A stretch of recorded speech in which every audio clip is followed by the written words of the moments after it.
the loneliest places for outcast and rebels. Sana po kami ni Fifth may magbago, mas maging matatag kami, mas maramdaman namin yung pagiging kambal namin. Alam ko hindi tayo open sa isa't isa kasi lumaki tayong ganun. Cordy sa atin yung mga, I love you, kaya natin yan, I care for you, I miss you. Tsaka yung parang magkaibigan. Pero dapat maging open tayo kasi magkapatid tayo. Kung pinagkukumpetensya man tayo ng mga tao, huwag natin sila pansinin. Kasi at the end of the day, magkakampi tayo kasi magkapatid tayo.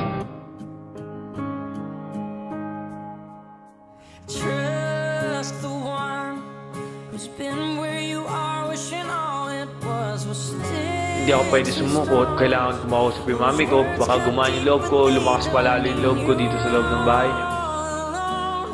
And you're not invisible. Hear me out. There's so much more to life than what you're feeling now.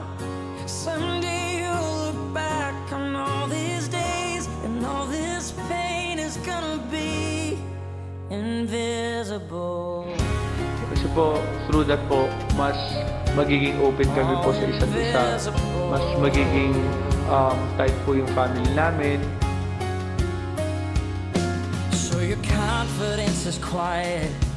To them quiet looks like weakness, but you don't have to fight it, 'cause you're strong enough to win without a war.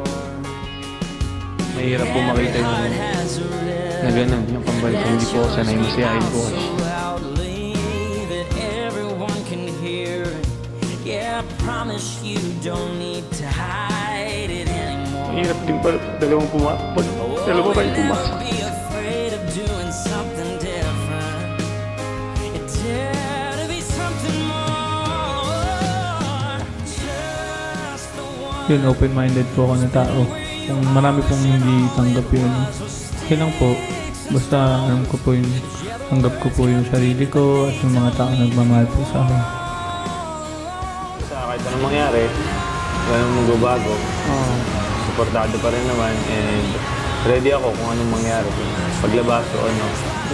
Bilib naman ako sa lakas ng loob mo, sa tapang mo. Ako sa akin. Huwag mo na masyadong isipin. Ayun, cool ka na lang. Sa akin dati pa lang naman, wala na sa akin. Thank you.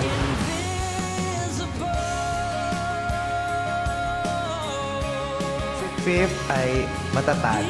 Kamakailan lang meron siyang parang napakabigat na pinagdaanan. Pero ang aliwalas na ng itsura niya, yun pa nga lang pong pagkakasulat niya nung salitang bisexual na napakalaki dun sa noo ng teddy bear. I was so proud of him. Isang manifestasyon na kayang-kaya niya nang isigaw sa mundo kung ano siya.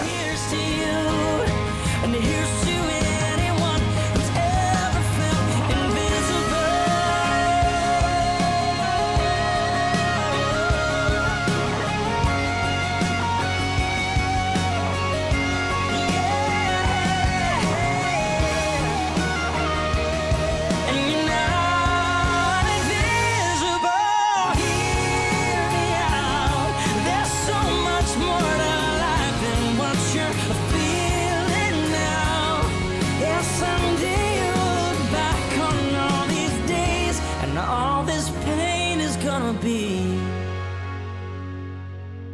invisible.